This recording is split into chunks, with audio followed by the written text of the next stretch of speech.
मैं अंदर आ सकती हूँ आइए सर? आइए thank you. Good afternoon sir. Take your seat. बैठिए। Thank you sir. बिना अपना नाम और पता बताए अपने बारे में बताइए। सर मैंने अपना ग्रेजुएशन केमिस्ट्री ऑनर्स में किया है Miranda house college Delhi university से। मेरा बीपीएससी में ऑप्शनल सब्जेक्ट सोशियोलॉजी है एंड मेरी जो लॉन्ग टर्म हॉबी है वो मेहंदी आर्ट है। इसके अलावा हाल ही में मैंने क्रॉस शेडिंग सीखना भी शुरू किया था जिससे मेरा focus and concentration level improve हुआ है एंड मुझे एक इको फ्रेंडली लाइफस्टाइल जीने में हेल्प मिली है। क्या होता है मेहंदी आर्ट, कुछ बताइए। सर मेहंदी आर्ट एक तरीके का बॉडी डेकोरेशन है। इसे डेकोरेटिव पीस, इसे बॉडी को डेकोरेट करने के लिए यूज़ किया जाता है। इसके अलावा इसका मेडिसिनल यूज़ भी है, जैसे कि ये इसके पास एंटी फंगल प्रॉपर्टीज़ है तो हम इसे हेयर्स में लगाते हैं ताकि डैंड्रफ ख़त्म हो। इसके अलावा इसे डाई की तरह भी यूज़ किया जाता है, हेयर डाई, एंड इसे शादियों में भी इसका सिंबॉलिक इम्पोर्टेंस बहुत ज़्यादा है। इसे एक symbol of love and fertility माना जाता है। ग्रेजुएशन में आपने केमिस्ट्री सब्जेक्ट रखा है Yes, और sir. ऑप्शनल सब्जेक्ट आपका सोशियोलॉजी है। Yes, sir. ये बदलाव क्यों? ऑप्शनल में आप अपना पहले का जो सब्जेक्ट है उसी को कैरी कर सकती थी। सर केमिस्ट्री ने मुझे analytical skills and scientific temperament सिखाया है। कॉलेज में केमिस्ट्री के साथ मैंने और भी सब्जेक्ट्स एक्सप्लोर किए थे एंड उसमें मुझे ऐसा फील हुआ कि सोशियोलॉजी भी बहुत ही अच्छा सब्जेक्ट है एंड मुझे इसे पढ़ना चाहिए। ये मुझे एक न्यू पर्सपेक्टिव देगा सोसाइटी के बारे में एंड एडमिनिस्ट्रेशन में भी हेल्प करेगा। तो मतलब आप जब केमिस्ट्री सब्जेक्ट आपने ले लिया तो फिर बाद में आपको पछतावा हुआ कि नहीं गलत सब्जेक्ट ले लिया? नहीं सर, केमिस्ट्री ने भी मुझे बहुत कुछ सिखाया है, जैसे कि साइंटिफिक टेम्परामेंट बिल्ड करना, एनालिटिकल स्किल्स बिल्ड करना। इसके अलावा मैं जिस कॉलेज में थी वो नेशनल लेवल कॉलेज। क्या साइंटिफिक टेम्परामेंट होने के लिए साइंस का स्टडी करना जरूरी है क्या? सर ये ज़रूरी नहीं है कि साइंटिफिक टेम्परामेंट सिर्फ उन्हीं स्टूडेंट के पास हो जिनका बैकग्राउंड साइंस है। साइंटिफिक टेम्परामेंट का ये मतलब होता है कि हम रीजनिंग करें, किसी भी चीज़ को ब्लाइंडली फॉलो करने से पहले उसके पीछे का हाउ वाई ये सब पढ़ें एंड उसके बाद डिसीजन लें। तो ये केमिस्ट्री जो है वो सिखाती है, फिर इसके अलावा और भी लोगों के पास ही होता है। चूंकि आपने साइंटिफिक टेम्परामेंट की बात की तो 3 शब्द मैं आपको दे रहा हूँ, तीनों में अंतर बताइए। एक शब्द है लॉजिक, दूसरा है रीजनिंग, तीसरा है रैशनल। क्या तीनों एक ही हैं या तीनों में कोई अंतर है? सर तीनों में बहुत माइन्यूट अंतर होगा, इसीलिए इसे अलग अलग समय पे यूज़ किया जाता है। लॉजिक तो जो जितना मैं समझती हूँ इसका मतलब होता है कि किसी भी चीज़ के पीछे का रीज़न क्या है, एंड रैशनैलिटी होती है कि आपने उसे उसके पॉजिटिव एंड नेगेटिव को बैलेंसली इवेल्युएट किया, उसके बाद अपना डिसीजन लिया है। एंड सर एक और रीजनिंग। एंड सर रीजनिंग भी रीज़न को फाइंड आउट करना भी होता है, किसी के पीछे का रीज़न क्या है। आप अपने इस जवाब से कितना संतुष्ट हैं? सर मुझे इस जवाब 10 में कितना नंबर देंगे इस आंसर को? सर मुझे तीनों के बारे में एग्जैक्टली मीनिंग नहीं पता है, तो मैं अभी जितना मैंने बोला उस हिसाब से मैं 3 नंबर दूंगी 10 में। ठीक है, इसको आप देख लेंगे। चूंकि सोशियोलॉजी सब्जेक्ट है आपका, सोशल जस्टिस से आप क्या समझते हैं? सर जितने भी वर्ग हैं हमारे, जो जितने भी डिसएडवांटेज वर्ग होता है सोसाइटी में, उन सबको इक्वल अपॉर्चुनिटीज़ मिले ताकि वो अपने लेवल के अकॉर्डिंग काम कर सके एंड एक डिग्निफाइड लाइफ जी सके। इसे सोशल जस्टिस में मानते हैं। हमारा कॉन्स्टिट्यूशन किस तरीके का प्रावधान करता है हमारे सोशल जस्टिस के लिए? हमारे कॉन्स्टिट्यूशन में बहुत सारे अफर्मेटिव एक्शंस की बात की गई है, जैसे महिलाओं के लिए स्पेशल प्रोविजंस की बात की गई है। इसके अलावा चिल्ड्रन के लिए भी कहा गया है। जो SC ST and economically weaker section है उनके लिए रिजर्वेशन का प्रावधान भी किया गया है। तो हमारा जो कहाँ पर है ये सब प्रावधान? सर आर्टिकल 15 में। क्या है आर्टिकल 15? सर वो on the basis of gender, caste, place of birth पे डिस्क्रिमिनेशन जो है वो मना करता है, लेकिन उसमें महिलाओं के लिए, बच्चों के लिए एंड डिसएडवांटेज सेक्शन के लिए एक्सेप्शन के तौर पे भी अफर्मेटिव एक्शंस की बात कही गई है। क्या होता है अफर्मेटिव एक्शन? सर जो सरकार होती है वो जिनके पास लेवल प्लेइंग फील्ड नहीं है उन्हें लेवल प्लेइंग फील्ड प्रोवाइड करने के लिए कुछ स्कीम्स निकालती है, कुछ अलग से अपनी तरफ से कुछ एक्शंस लेती है ताकि उन्हें अलग से अपलिफ्टमेंट का मौका दिया जा सके। स्पेशल सपोर्ट एक तरीके बिहार गवर्नमेंट का कोई तीन बड़ा ऐसा फैसला बताइए जो आपको लगता हो कि महिलाओं के उत्थान के लिए वो मील का पत्थर है। सर सबसे पहले तो बिहार गवर्नमेंट एजुकेशन पे बहुत ज़्यादा फोकस कर रही है। जैसा कि हम देख सकते हैं कि बजट में 60,000 करोड़ जो है वो एजुकेशन इंफ्रास्ट्रक्चर को सही करने के लिए दिया गया है।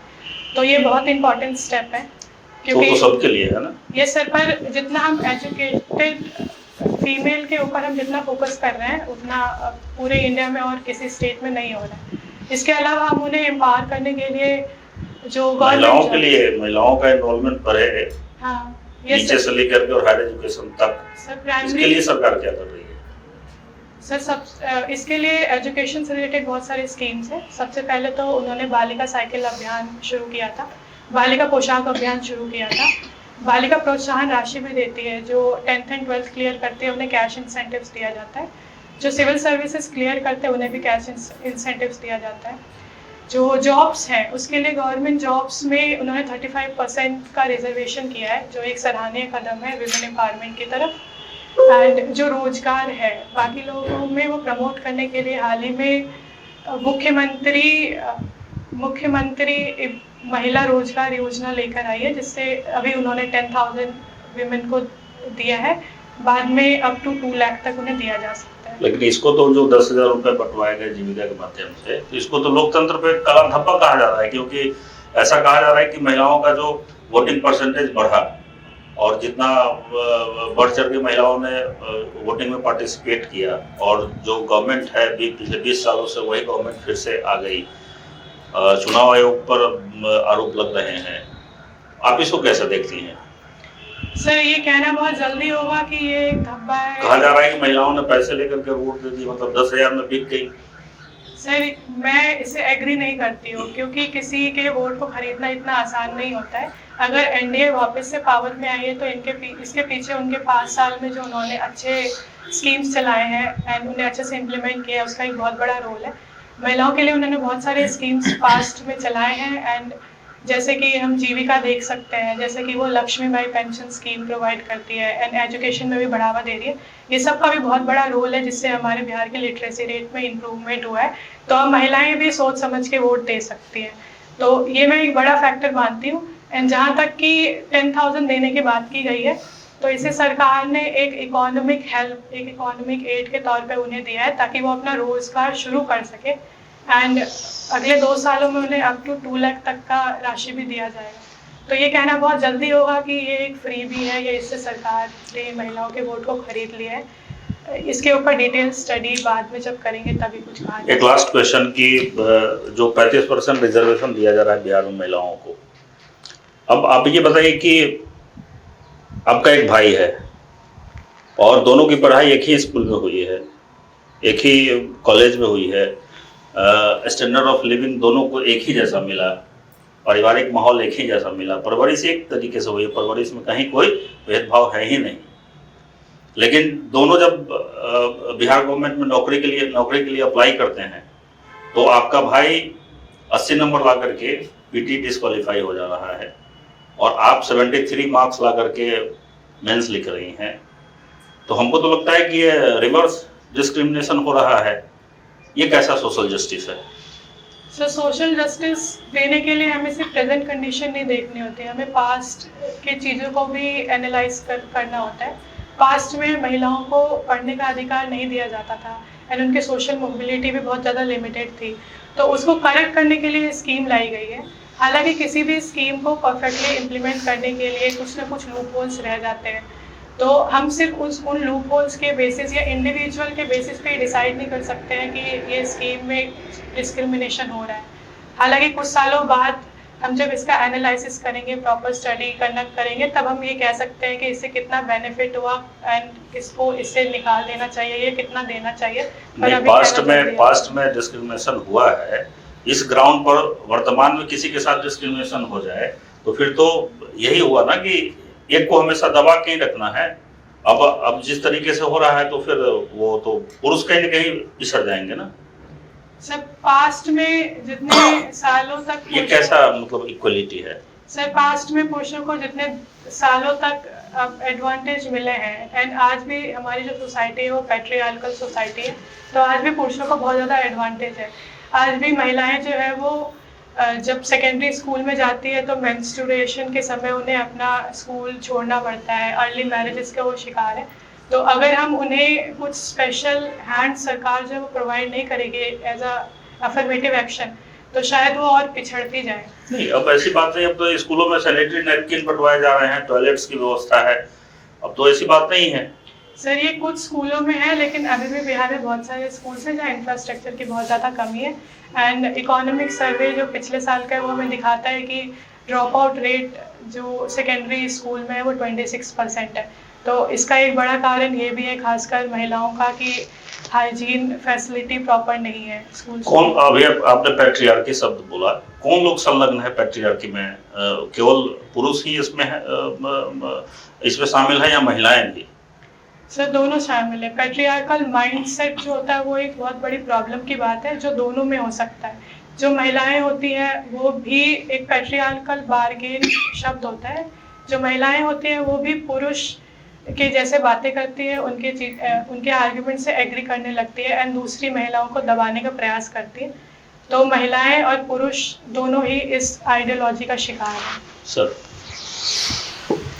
अगर आपको जो है अपनी पर्सनालिटी को इवेलुएट करना हो, आपका सबसे स्ट्रांगेस्ट जो है क्वालिटी क्या है? Sir adaptability. एडेप्टेबिलिटी और वीकेस्ट? सर वीकेस्ट तो अभी ऐसे कुछ पब्लिक में तो नहीं है, जो भी मेरी वीकनेस है वो पर्सनल लाइफ में है। सोशियोलॉजी जो है आपका अपना सब्जेक्ट है। हमारे यहाँ जो जॉइंट फैमिली था, अब धीरे धीरे जॉइंट फैमिली टूट रहा है, इसको किस संदर्भ में, किस रूप में आप देखती हैं? ये अच्छा है या खराब?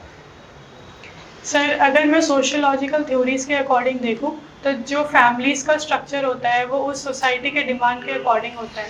पहले हमारा जो भारतीय समाज था वो इतना इंडस्ट्रियलाइज नहीं था, तो जॉइंट फैमिली बहुत इंपॉर्टेंट थी क्योंकि बहुत सारे हैंड्स मिल जाते थे एग्रीकल्चर के लिए। लेकिन जैसे जैसे इंडस्ट्रियलाइजेशन बढ़ता है, माइग्रेशन होता है, वैसे वैसे लोग न्यूक्लियर फैमिली को सपोर्ट करने लगते हैं, प्रमोट करने लगते हैं, क्योंकि उनका एक्सपेंडिचर कम होता है एंड बहुत ही ईजिली मोबिलिटी होती है उन सब की।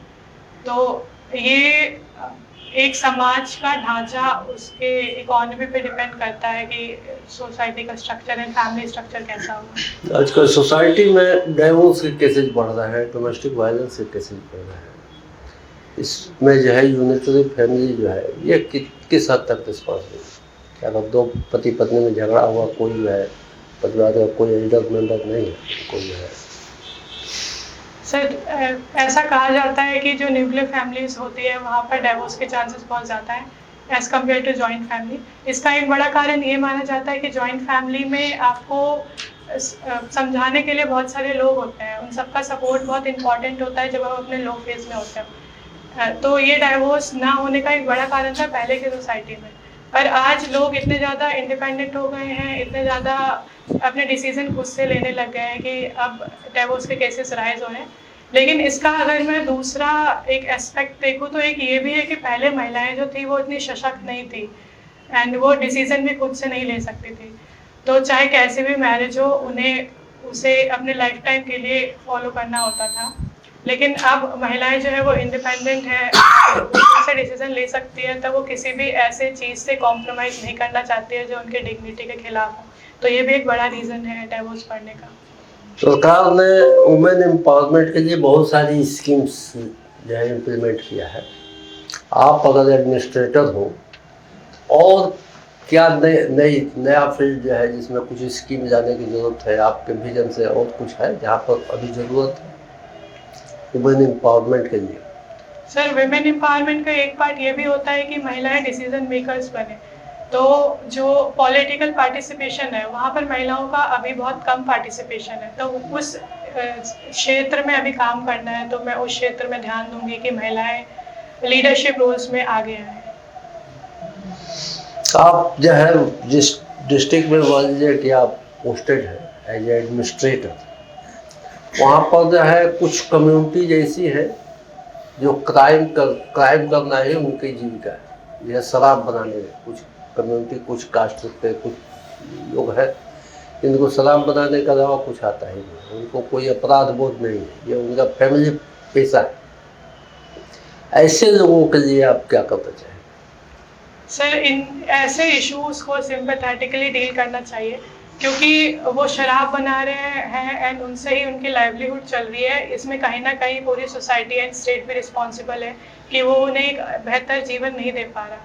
तो इसको मैं सिंपैथेटिकली डील करूँगी। सबसे पहले मैं ये जानने का प्रयास करूँगी कि कितने लोग वहाँ रोज़गार हैं, कितने बेरोज़गार हैं, एंड उनके जो बच्चे इन्वॉल्व हैं उनके पेरेंट्स क्या कर रहे हैं। क्योंकि अक्सर ये देखा जाता है कि पेरेंट्स के पास अगर अच्छी जॉब होती है तो जो उनकी फैमिलीज़ होती है वो एजुकेशन पे इन्वेस्ट करती है। तो सबसे पहले तो यही फोकस होगा कि उन्हें लाइवलीहुड दिया जाए सरकार की किसी स्कीम के तहत, एंड जो सेकंड है वो बच्चों का एडमिशन जो है वो स्कूल में कराया जाए, ताकि वो ये शराब बनाने वाले जो चीज़ें हैं इनसे दूर किस रहें। तरह की लाइवलीहुड देंगी जिनको जो है शराब बनाने के अलावा कुछ आता है, फैमिली बिजनेस? सर हमारी बिहार सरकार जो है वो कौशल युवा केंद्र चला रही है, जिसमें स्किल्स प्रोवाइड किए जा रहे हैं। तो छोटी मोटी स्किल्स हम प्रोवाइड कर सकते हैं, जैसे जो विमेन है उनको टेलरिंग का काम सिखा सकते हैं, मेहंदी आर्ट सिखा सकते हैं, क्रॉशेटिंग सिखा सकते हैं। तो ये उनके लिए एक लाइवलीहुड का होगा साधन। जो मेल्स हैं उन्हें हम बहुत ही लो इंटरेस्ट पे जो आजकल ई व्हीकल ये सब प्रमोट हो रहे हैं ये दे सकते हैं। एंड जो स्टूडेंट्स हैं उनके लिए तो पूरी व्यवस्था जो है वो सरकार फ्री में करती ही है। तो इसके अलावा अवेयरनेस कैंपेन की बहुत ज़्यादा ज़रूरत है, ताकि हम उन्हें बता सकें कि शराब से लॉन्ग टर्म नेगेटिव इम्पैक्ट्स बहुत ज़्यादा है। आजकल पॉक्सो के केसेज बहुत बढ़ रहे हैं सोसाइटी में, sexual exploitation of children. Sir माफ़ कीजिएगा, मैं आपका क्वेश्चन सुन नहीं पाई। पॉक्सो एक्ट सुना है आपने? Yes, sir. Sexual exploitation of children के केसेज जो है बहुत ज़्यादा, बहुत तेज़ी से बढ़ रहे हैं। मतलब जो है एक कोर्ट में जहाँ 200-300 केसेज होते थे वो 2000-4000 केसेज जो है आ रहे हैं। इन चीज़ों को जो है प्रिवेंट करने के लिए, सेक्सुअल एक्सप्लॉयटेशन ऑफ चिल्ड्रन को प्रिवेंट करने के लिए क्या क्या जो है एक्चुअली आप जो है अपने डिस्ट्रिक्ट में जहाँ एडमिनिस्ट्रेशन एज एडमिनिस्ट्रेटर आप क्या करेंगे?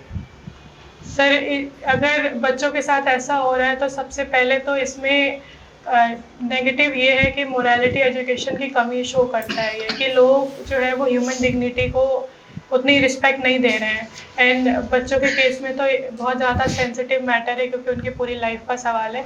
तो अगर इससे रिलेटेड जो डिजिटल प्लेटफॉर्म पे अगर उनके वीडियोस या ये सब शेयर किए जा रहे हैं तो उनमें एक रेगुलेशन लाना बहुत ज़रूरी है। तो सबसे पहले मैं इस चीज़ पे काम करूँगी कि वीडियो सर्कुलेशन जो है वो बंद हो जाए, ताकि जो उन्हें मॉनेटरी बेनिफिट इससे होता होगा उस पर इमीडिएट एक्शन लिया जा सके।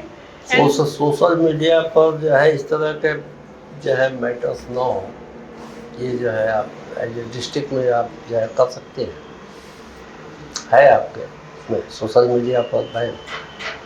मैं आपका क्वेश्चन समझी नहीं। सोशल मीडिया पर इस तरह के मटेरियल न रहे, वीडियोज न रहे, इसको जो है आप लोकल लेवल पर या डिस्ट्रिक्ट लेवल पर कर सकते हैं। सर साइबर सिक्योरिटी टीम से कांटेक्ट करेंगे एंड उन्हें स्पेशली इस चीज़ के बारे में बोलेंगे कि इस चीज़ का खास ध्यान रखें, तो लोकल लेवल पे ये किया जा सकता है। इसके अलावा ब्रॉडर लेवल पे जो सरकार है वो उन्हें भी स्कीम्स बनानी चाहिए, ताकि उन्हें कड़ी से कड़ी पनिशमेंट दी जा सके जो इसमें इन्वॉल्व है।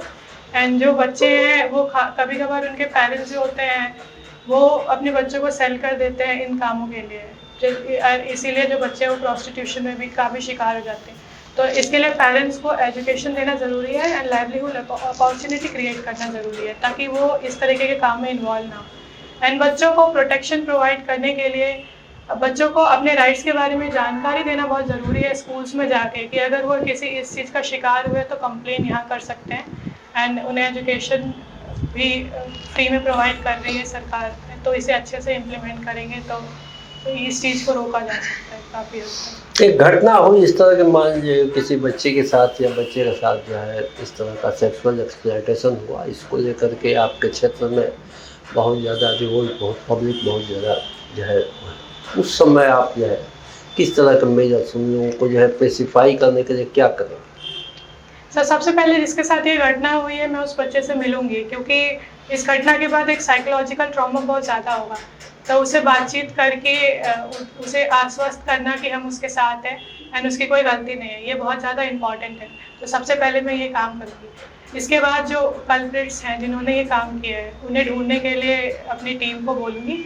एंड जो क्राउड है, जो पब्लिक पे जो रोड पे आ गई है, उनसे मैं बातचीत करूँगी कि हम इसके ऊपर पूरा ध्यान दे रहे हैं, आप लोग शांति से अपने घरों में रहिए एंड सरकार जो है वो उचित कार्रवाई करेगी एंड उचित दंड भी देगी जो भी पकड़े जाएंगे। एंड इन फ्यूचर हम ये देखेंगे कि जो सरकार है वो इन ऐसे लॉ को अच्छे से इम्प्लीमेंट करे ताकि ऐसे केसेस प्रिवेंट हो सके उस एरिया में। ठीक। आपकी हॉबी है मेहंदी आर्ट, यस सर। तो कोई एक ऐसे फेमस पर्सनालिटी का नाम बताइए जिससे आप इंस्पायर्ड हैं। सर मैं किसी एक से इंस्पायर नहीं हूँ, मैं बहुत सारे लोगों के डिज़ाइंस को देखती हूँ एंड उन्हें बताइए। अपने सर वीना नागड़ा जी है कहाँ के हैं? सर कहाँ की है ये तो नहीं पता, पर ये फेमस सेलिब्रिटी मेहंदी आर्टिस्ट के तौर पे जानी जाती है। आपने केमिस्ट्री में ऑनर्स किया है, तो अभी केमिस्ट्री में नोबेल किसे मिला है? सर 3 लोगों को मिला है, एक नाम? सुसुमू कीतागावा जो जापान के हैं, रिचार्ड रॉबसन एंड ओमार यगी। इन्हें टॉपिक क्या था इनका? मेटल ऑर्गेनिक फ्रेमवर्क के लिए मिला है। सोशलाइजेशन किसे कहते हैं? सर एक प्रोसेस है ये जिसमें जो इंडिविजुअल है उसको सोसाइटी के साथ जोड़ने के लिए जो जितने भी स्टेप्स लिए जाते हैं उसे सोशलाइजेशन कहा जाता है। सोशोलॉजी में एक टर्म यूज होता है स्ट्रेटिफिकेशन, यस सर। क्या है ये, डिफाइन करिएगा।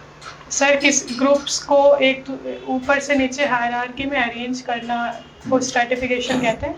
स्ट्रेटिफिकेशन किसी भी बेसिस पे हो सकता है, क्लास के बेस पे, एजुकेशन के बेस पे, कास्ट के बेस पे भी जो होता है उसे भी स्ट्रेटिफिकेशन कहा जा सकता है। समाज की सबसे छोटी इकाई किसे कहा गया है सोशोलॉजी में? सर एक परिवार को, फैमिली को। अच्छा, एज एक रिपोर्ट आया था अभी कि मैरिज एज ए इंस्टीट्यूशन अभी फेल हो रहा है, कुछ दिनों बाद ऐसा होगा कि लोग शादी नहीं करेंगे, तो इस पर आपका क्या ओपिनियन है? सर आजकल ये देखा जा रहा है कि जो यूथ है वो मैरिज करने में उतना इंटरेस्टेड नहीं है। इसके पीछे कई सारे कारण हैं। उनका जो महिलाएं हैं उनका तो एस्पिरेशंस जॉब के लिए, क्योंकि बहुत सारे पहले के ज़माने में महिलाओं की ज़बरदस्ती शादी करवा दी जाती थी, जॉब्स एंड एजुकेशन पे इतना फोकस नहीं था, पर आजकल महिलाएं जॉब्स को ज़्यादा प्रेफर कर रही है रेदर देन मैरिज। तो ये डिले होने का एक कारण है, लेकिन जो मैरिज का भविष्य संकट की बात कर रहे हैं ये अभी दूर दूर तक नहीं दिखता है, क्योंकि हम इंडियन सोसाइटी में मैरिज को बहुत ही सेक्रेट रिचुअल माना जाता है एंड ये एक तरीके का कंपल्सरी ट्रेडिशन है हिंदू सोसाइटी में कि सभी को मैरिज करनी पड़ेगी अपना पवित्र ऋण दूर करने के लिए। सोशोलॉजी में हम आम आदमी को बताएं, जैसे हम नहीं पढ़े सोशोलॉजी, हमें समझना हो, तो आप कौन कौन से 2-3 बुक हमको प्रेफर करिएगा कि पढ़ के हम अच्छे से समझ जाएं? सर किसी भी आम इंसान को स्टार्ट वो NCERT से करनी चाहिए, क्योंकि उसमें सारे टॉपिक्स के एक बेसिक कॉन्सेप्ट के बारे में बातचीत की गई है। किस क्लास का? सर 11th एंड 12th में सोशोलॉजी आता है। ठीक है। एंड सर इसके अलावा एक बहुत ही फेमस है जो थोड़ी एडवांस है, वो हॉर्लम्बस को माना जाता है, जिसमें वो एक सोशोलॉजिस्ट है, तो उन्होंने बहुत ही डीप रिसर्च करके किताबें लिखी है। जनक कौन है इसके सोशोलॉजी की? सर वेस्टर्न सोशोलॉजी का जो जनक है उसे ऑगस्ट कॉम्टे माना जाता है एंड इंडियन सोशोलॉजी का GS पूरे माना